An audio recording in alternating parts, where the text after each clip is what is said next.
Citicorp o C-REIT, okay ba mag-invest dito? Sa video na ito, gusto kong ibahagi ang mga ilang bagay na dapat mong malaman bago ka mag-invest kay C-REIT.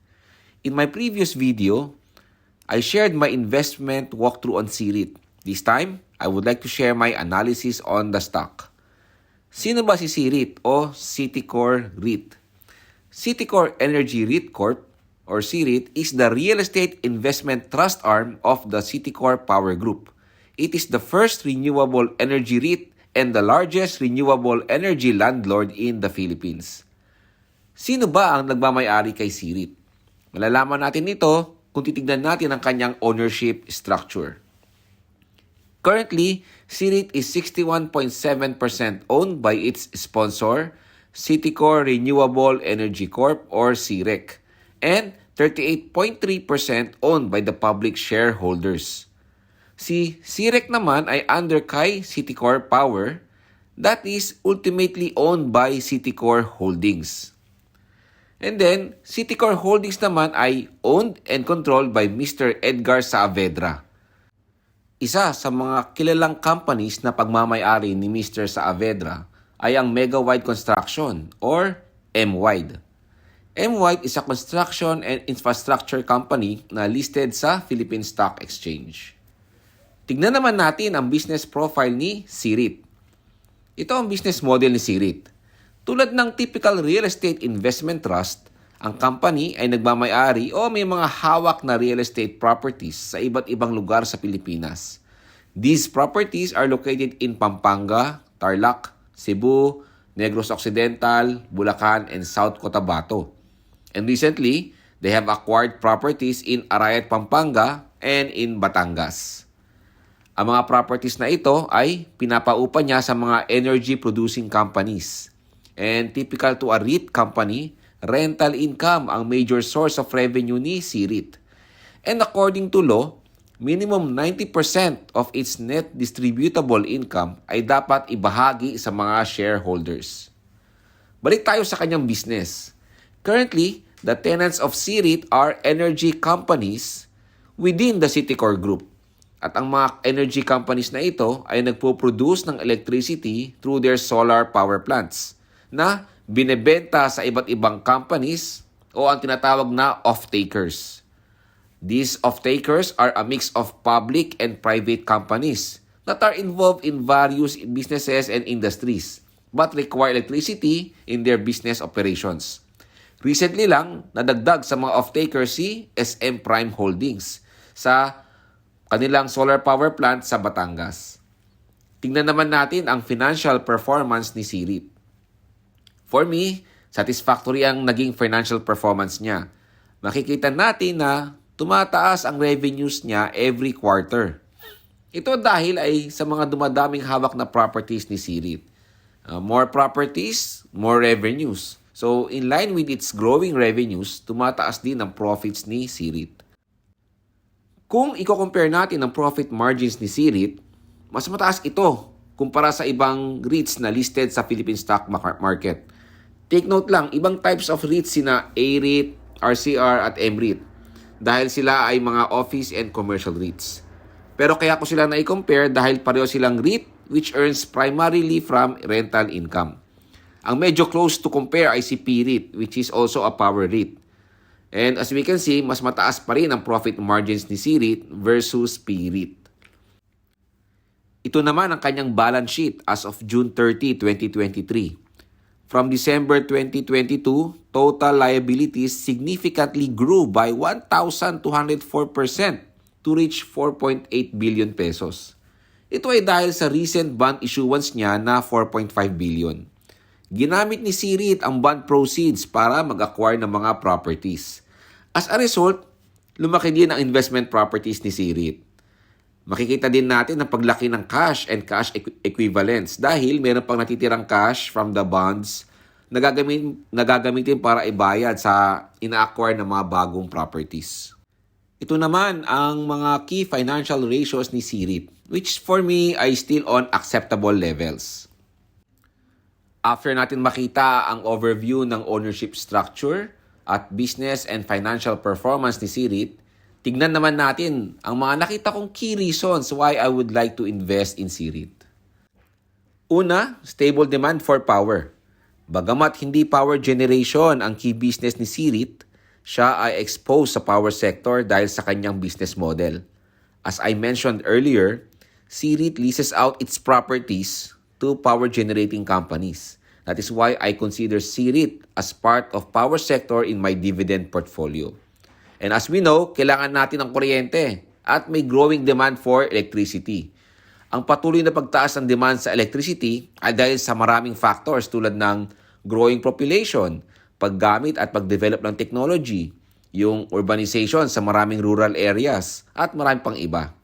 Dagdag pa natin na merong market trend sa pag-shift sa renewable energy. So ang mga ito ay nagsusupport para sa mga energy companies na mag-lease ng properties sa mga hawak ni CREIT.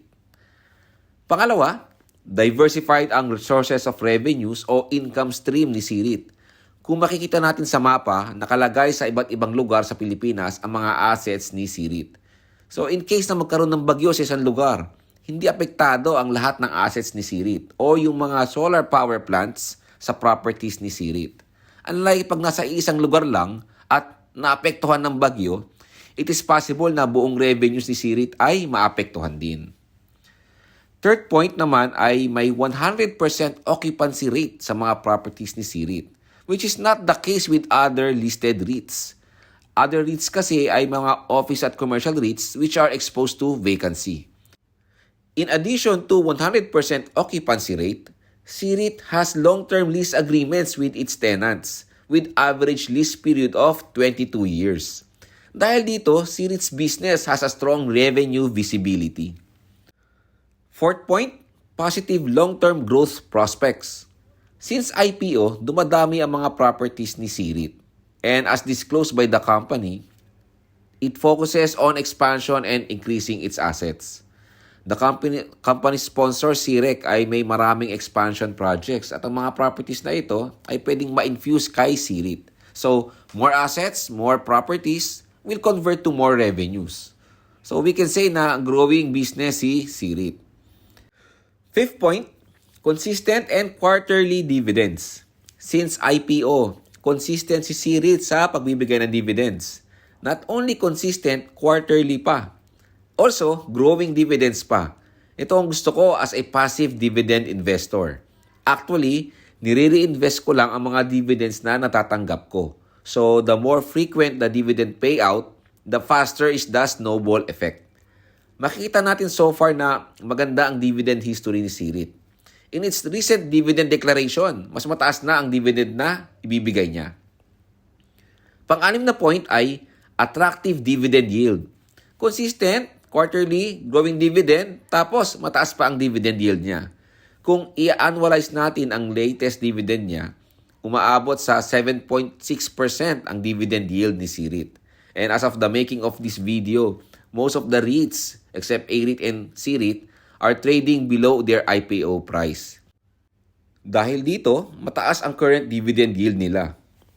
But for the case of CREIT, though it is trading above its IPO price, attractive pa rin ang dividend yield nito. Marami pang positive points why CREIT is a good dividend stock to consider in your portfolio. Pero other than the positive points, meron naman akong mga nakitang negative points. And these are some of the concerns that I have for CREIT. First concern is customer concentration risk. Although ang tenants ni CREIT ay iba't ibang energy companies, they all belong to one group which is Citicorp Group. Lahat sila Citicorp. Kumbaga, parang iisang tenant lang sila. Dahil dito, kung anong negative event sa isa, ay pwedeng makaapekto sa iba. Also, almost 100% of the company's revenues ay related party transactions. Kumbaga, parang sa isang business, puro kamag-anak o kapamilya ang customer nito. Although binabanggit naman nila na ang mga transactions ay may arm's length basis, it is still better kung third party or external customer ang sources of revenue. Second concern ay asset risk. Kung titignan natin, hindi lahat ng assets ni CREIT ay siya ang may-ari. Sa mga properties na hawak niya, 4 doon ay inuupahan din niya. And as of June 2023, 61% of revenues ay galing sa mga properties na inuupahan din niya. Though si Sirit ay may long-term lease agreements at may benefits at rights over these properties, much better pa rin kung si Sirit ang may 100% ownership at direct control sa mga assets. However, take note lang din natin na si Sirit ay may 100% ownership sa mga bagong properties na ina-acquire niya under the bond issuance. Third concern ay bond repayment risk. Recently nga, nag-issue si Sirit ng bond at kailangan niya itong bayaran after 5 years. Ang concern is, kaya ba niya itong bayaran after 5 years? Meaning, makakapag-ipon ba siya ng available cash after 5 years? Considering 90% of its net distributable income ay dapat ibayad sa shareholders. So, ang pwedeng gawin ni Sirit ay i-roll over o i-refinance ang bond na ito.